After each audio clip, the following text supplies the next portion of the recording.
quand Dieu combat pour vous. Bonjour et bienvenue dans votre booster de foi. Chaque matin, recevez la méditation de la parole de Dieu. Aujourd'hui, nous la retrouvons dans 2 Chroniques chapitre 20, versets 1 à 23, où nous allons prendre quelques passages et je vous invite à prendre le temps de lire tout le passage de 1 à 23. Après cela, les fils de Moab et les fils d'Ammon, et avec eux les Moabites, marchèrent contre Josaphat pour lui faire la guerre. On vint en informer Josaphat en disant: une multitude nombreuse s'avance contre toi depuis l'autre côté de la mer, depuis la Syrie, et ils sont à Hatson Tamar qui est en Guidi. Dans sa frayeur, Josaphat se disposa à chercher l'Éternel, et il publia un jeûne pour tout Juda. Juda s'assembla pour invoquer l'Éternel, et l'on vint de toutes les villes de Juda pour chercher l'Éternel. Verset 12. Ô notre Dieu, n'exerceras-tu pas tes jugements sur eux? Car nous sommes sans force devant cette multitude nombreuse qui s'avance contre nous, et nous ne savons que faire. Mais nos yeux sont sur toi. Tout Juda se tenait debout devant l'Éternel, avec leurs petits-enfants, leurs femmes et leurs fils. Alors l'Esprit de l'Éternel saisit du milieu de l'assemblée Jachaziel, fils de Zacharie. Au verset 20, le lendemain, ils se mirent en marche de grand matin pour le désert de Tekoa.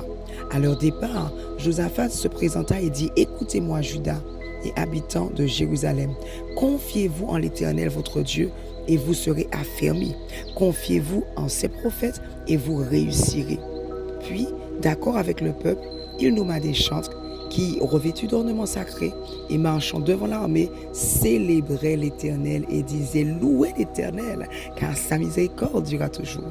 Au moment où l'on commençait les chants et les louanges, l'Éternel plaça une embuscade contre les fils d'Ammon et de Moab et ceux de la montagne de Séhir qui étaient venus contre Juda, et ils furent tous battus.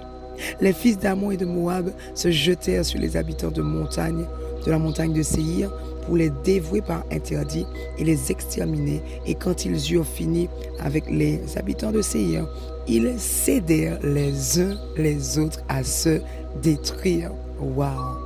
Vraiment, lorsque Dieu est avec nous, lorsque c'est lui qui nous donne la victoire, nous n'avons pas d'effort à faire.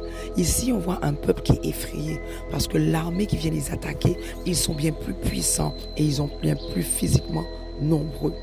Mais ils ont invoqué Dieu. Ils sont allés dans la prière. Ils ont cherché Dieu. Et Dieu a dit: ok, je serai avec vous. Vous n'aurez rien à faire. Pas d'effort à faire. Seulement, vous allez vous présenter devant cette multitude. Et vous allez voir la délivrance que Dieu va vous accorder. Quand ils arrivent à leur agréable et extraordinaire étonnement, surprise ou pas, parce que je pense quand même, j'espère qu'ils s'attendaient à voir la gloire de Dieu, eh bien, les ennemis ont commencé à s'autodétruire. Ça veut dire qu'ils ont commencé à se battre entre eux-mêmes et l'armée s'est autodétruite tout seul.